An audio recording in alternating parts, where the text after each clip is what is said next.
Hi guys, Mark Dawes again, and this is video 3 in this series. It's a very short video, but it's going to build on the last one. Now, in that last video we talked about 50 folds of paper, and for many of you, trying to comprehend how tall that stack of paper would be was probably a very, very hard thing to do. But mathematically, it's proven. And this is something I want to talk to you as a trend that's going to go through this whole course. If you apply the maths, if you apply the science to this, if you apply the numbers to this, then it has to work. But you need to apply the psychology as well. Now I want to show you a model that we use. We teach it on our coaching courses. If you come on our restraint instructors course, for example, you'll learn this. On our NLP courses we teach this, because it's a very fundamental model in how to use your imagination. This will get you results in advance, which I also talked about in a previous video. So let's say that a person is at point X in their life. So that's that point there. Everything up to that point will have come from their past. So all of the resources, if you like, that they bring to bear up to that point is what they've got. So if they spent their life working in a manufacturing company, then all the resources that they know how to manufacture will be up to that point. Up to right now for you even is where we are at point X. Someone in a relationship could be at point X, and all the resources they have in how to function that relationship is what they've learned up to that point. But let's say that person wants to get to point Y, this point here. But here's the rub. Nothing here, no resources that they've learned from their past can get them there. Now this may be, to put it into context for you, it may be that this person's been laid off. It may be that they're a third generation in their family that's worked in a manufacturing plant, that manufacturing plant has closed down. We know now that there's people who are leaving the armed forces, who sign up for a career and have been told they're jobless. There are no jobs for life anymore, and this is a real reason why I'm absolutely emphatic about the fact that people should have their own businesses and should develop their own income. So you're dependent on no one, and I'll tell you more about that later on. It could be that you're in a relationship here, and you've been in that relationship for 30 years maybe, and that relationship's come to an end. And you don't know how to go out and find other relationships, because you don't know, you've never done it. It could be a whole host of things. It could be as simple as the fact that you're at this point here and you're going to a wedding in 2 to 3 months' time and you need to lose some weight.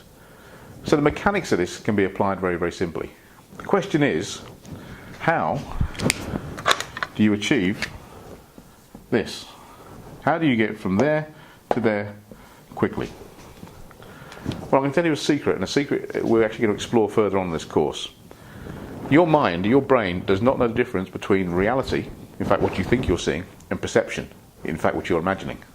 Which is why you can have dreams at night. You can actually go off in a fantasy world and you can live a completely different life, because your mind creates this stuff. Your mind is one of the great virtual reality machines ever invented. So this is how the mechanics work. If you go from there and you imagine that you've already done it, your mind will start accepting that it's true. Now here's the interesting thing. That imagination is thinking, it's thought. It's intangible, you can't see it, it's energy. Yet, when you think, 2 synapses come together in the brain and they make a physical connection. And the more you think in the same way, the more synapses come together and you start to grow a physical network. So thought creates things. That is a fact. The fact you're listening to this video right now, the fact you're watching this video right now, means there's a network in your brain being constructed that's making sense of this video. And if you watched it over and over again, that network would grow. Practice becomes permanent. Not perfect, permanent. And you get a permanent fixture in your brain. In fact, they've done studies of people who read Braille and who play musical instruments. What they find is that they have larger networks in their brain than people that don't do that, which makes sense if you think about it, because they practice it more. But the beautiful thing about this virtual reality machine is that network will grow whether you physically do the task or whether you just think about doing the task. So bear with me.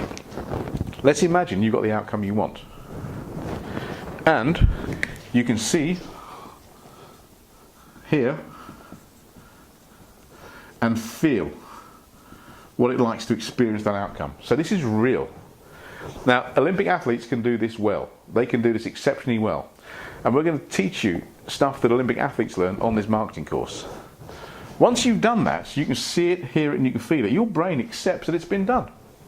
You've already achieved it mentally. All you need to do now is to work in reverse. And you need to look back along that timeline and you ask yourself this question. What was it I did, speaking in the present tense, looking backwards into the past, that got me to this point here? And then you break those things down into staging posts. You set yourself little goals and go back and revisit them. And then, through a process of trial and error, you try them. Some will work, some won't. And what works you do more of, and what doesn't you don't. But you keep this like a lighthouse. You keep this focused. You keep this permanently there. Now I know what many of you are saying. You're saying, I can't do that. You're probably thinking, that's mad, it's just stupid. You already do it. Many of you already do this and you probably don't even know you do it. And I'll tell you how. If I put this word here, worry, have you ever worried about something? Because if you worried, you've done just that. You've gone into a predetermined future, one that hasn't happened yet, and you've seen something, or you've created an image in your mind to worry about. In fact, if you think about public speaking, the number one fear in America right now, public speaking, they see themselves standing in front of a camera or standing in front of an audience, and that freaks them out. They can hear people talking about them, hear people saying things in their mind, that they're mad, that they don't like them. And it makes them feel sick. Now, if you've ever worried about something where you've envisaged something not perfect, envisaged something to be quite disturbing for you, you've heard sounds and voice associated with that, and it's given you a feeling, a sensational feeling, that you've done it, you've worried. But if you've got the mechanics to do this for worry, you have the mechanics to do this for everything else as well. And successful people harness this. Successful people take the doubts and they get rid of it. They shield themselves against doubt, and they use this process for getting what they want. Every successful person from Napoleon Hill onwards uses this. And Olympic athletes do this too. And I'm going to give you a very important tip. Control the controllable, and what you can't control, don't worry about. A lot of people spend a lot of time worrying about stuff they can't control, and that screws the whole process up. So quite simply, if you can use this to worry, you can use this for productivity too. This is a very simple formula. It allows you to actually give people results in advance. And if you're marketing your business, if you're marketing your products, you need to structure what you do to help people to use their imagination to see what it is that they can actually achieve. People want results. They want solutions to problems, and they want results. They do not want problems. They do not want features. They do not want to know how good you are in getting them there. They want to get there. They want to see the output. So not only is this important for you to learn, as a business person, as a marketeer, as a coach, as a trainer, it's hugely, hugely important in structuring your offer for your clients and prospective customers. So that's all from this video. We're going to come back with more for you, and I'll see you in the next one.